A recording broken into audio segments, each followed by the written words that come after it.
नमस्कार, स्वराज एक्सप्रेस में आप सभी का स्वागत है। मैं हूं आपके साथ कविता पांडे। बुलेटिन की शुरुआत करेंगे जहां यूपी की सियासत में एक बार फिर ब्राह्मण महत्वपूर्ण हो गए हैं। पीडीए का नारा बुलंद करने वाली समाजवादी पार्टी अब ब्राह्मणों को साधने में जुट गई है। सपा आज पार्टी कार्यालय में ब्राह्मण पंचायत का आयोजन कर रही है। वहीं कांग्रेस ने भी ब्राह्मणों को पार्टी से जोड़ने के लिए प्रियंका गांधी की जगह अविनाश पांडे को यूपी का प्रभारी बना दिया है। बता दें कि यूपी में ब्राह्मण मतदाताओं की संख्या 10% से अधिक है, इसीलिए सभी दलों की निगाहें इन पर टिकी हुई हैं।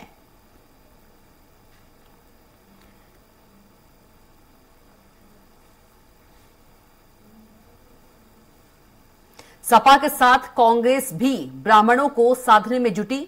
अविनाश पांडे को कांग्रेस ने बनाया यूपी का प्रभारी। यूपी में ब्राह्मण वोटरों की बात करें तो 10% से अधिक वोटर्स हैं, तो ब्राह्मणों को साधने में जुटी समाजवादी पार्टी। पार्टी कार्यालय में ब्राह्मण पंचायत का आयोजन और सपा के साथ कांग्रेस भी ब्राह्मणों को साधने में जुटी। अविनाश पांडे को कांग्रेस ने बनाया यूपी का प्रभारी।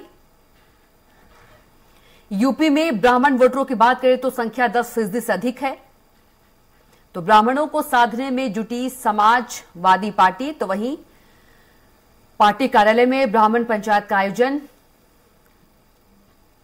सपा के साथ कांग्रेस भी ब्राह्मणों को साधने में जुटी।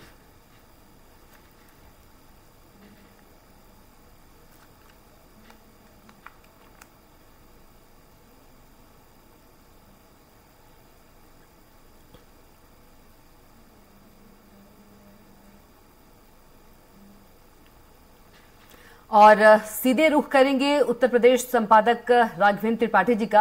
राघवेंद्र जी, यदि बात करें तो यूपी की सियासत में एक बार फिर जो ब्राह्मण हैं वो महत्वपूर्ण हो गए हैं, क्योंकि यदि समाजवादी पार्टी की बात करें, कांग्रेस की बात करें, अब ब्राह्मणों को साधने की कोशिश कर रही है। जी बिल्कुल कविता जी, देखिए उत्तर प्रदेश की सियासत में समय समय पर ब्राह्मण महत्वपूर्ण होते रहे हैं। 80 दशक की बात करें तो कांग्रेस पार्टी के साथ दलित, मुस्लिम और ब्राह्मण कॉम्बिनेशन हुआ करता तो कांग्रेस सरकार में रहती थी। लेकिन 2007 में जब मायावती चुनाव मैदान में उतरी तो उन्होंने नारा दिया कि ब्राह्मण शंख बजाएगा, हाथी बढ़ता जाएगा। इसका मतलब कि ब्राह्मण दलितों के साथ और मुसलमान एक साथ आए। बहुजन समाज पार्टी की यूपी में पूर्ण बहुमत की सरकार बनी। लेकिन ब्राह्मण बहुत दिन तक बसपा के साथ नहीं रुका रह पाया, वहां पे कुछ दुश्वारियां हुई। अंत में बसपा को हराने के लिए फिर 2012 में उसने समाजवादी पार्टी का साथ दे दिया और समाजवादी पार्टी 227 सीट लेकर विधानसभा में सत्ता पर काबिज हो गई।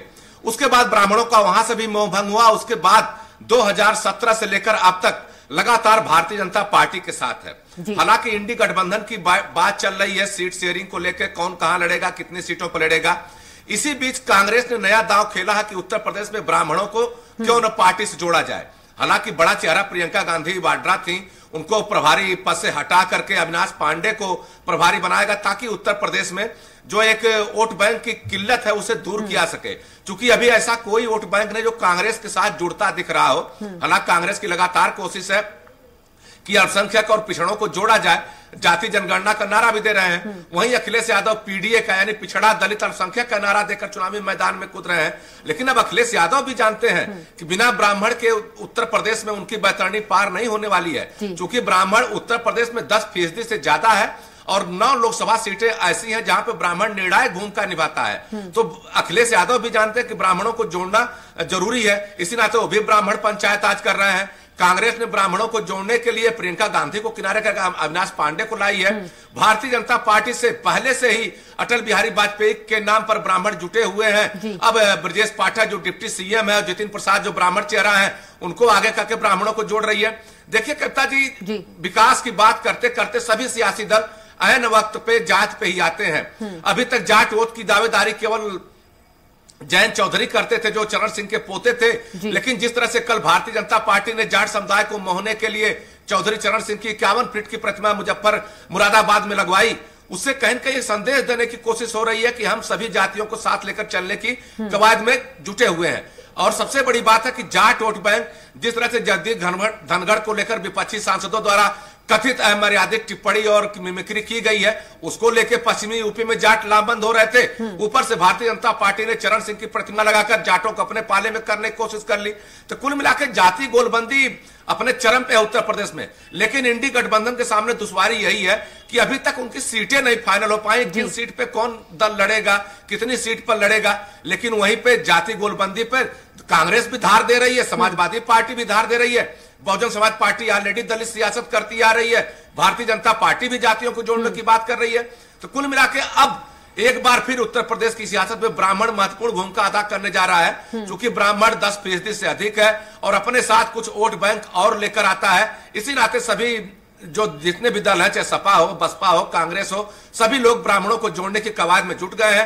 कांग्रेस एक कदम आगे बढ़ चुकी है, उसने ब्राह्मण चेहरे को प्रभारी बना दिया उत्तर प्रदेश में। समाजवादी पार्टी आज पंचायत कर रही है, मनोज पांडे ब्राह्मण चेहरा उनके पास है, उनको आगे करके ब्राह्मणों को मोहने की कोशिश होगी। अब देखना होगा ब्राह्मण किसके साथ जाएगा। लेकिन इतना जरूर है कि आने वाली सियासत कुछ दिन में ब्राह्मण और दलित के इर्द गिर्द ही आपको घूमती उत्तर प्रदेश में नजर आएगी। जी बिल्कुल राघवेंद्र जी, चुनाव नजदीक आते ही सभी पार्टियों को जो जाति है वो याद आ जाती है, चाहे कोई भी किसी भी जाति की बात करे।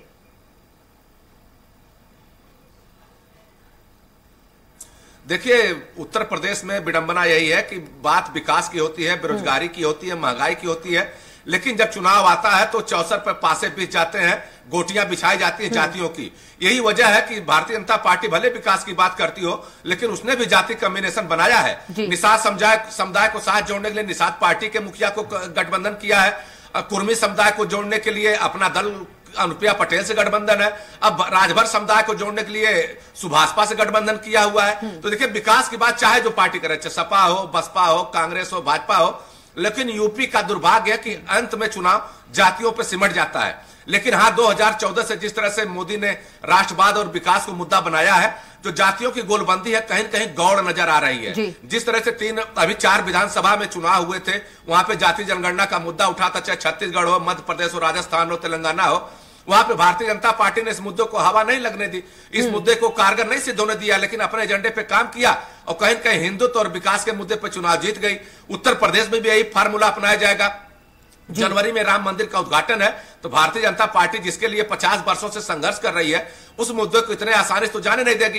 हालांकि विपक्ष बार बार आरोप लगाता है कि भारतीय जनता पार्टी धर्म की राजनीति करती है, लेकिन यह भी उतना ही सही है कि भारतीय जनता पार्टी हारे या जीते, कभी राम मंदिर मुद्दे को अपने एजेंडे से अलग नहीं होने दिया था। तो अगर भारतीय जनता पार्टी इस मुद्दों को लेकर भी मैदान में जाती है, जनवरी का महीना रहेगा, 1 महीने बाद चुनाव डिक्लेयर हो जाएगा, तो कहीं कहीं भारतीय जनता पार्टी उसके सहारे भी है। लेकिन जो बाकी दल है, चाहे सपा हो, बसपा हो या कांग्रेस हो, इनका अभी तो समीकरण ही तय नहीं हो पा रहा कि कौन दल किसके साथ लड़ेगा और भारतीय जनता पार्टी को कैसे रोका जाएगा, कौन से मुद्दे होंगे, अभी कुछ साफ नहीं है। अखिलेश यादव लगातार पीडीए की बात कर रहे हैं, लेकिन पीडीए में कौन कौन सी जातियां उनके साथ जाएंगी, सबसे बड़ा सवाल यही है। क्योंकि यादव उनके साथ है, अल्पसंख्यक उनके साथ है, बाकी कुर्मी, राजभर, लोधिया, लोनी जितने भी हैं, सब भारतीय जनता पार्टी के पाले में आज खड़े नजर आ रहे हैं। तो देखना होगा कि क्या जातियों से ऊपर उठकर विकास की बात उत्तर प्रदेश में होगी या नहीं होगी।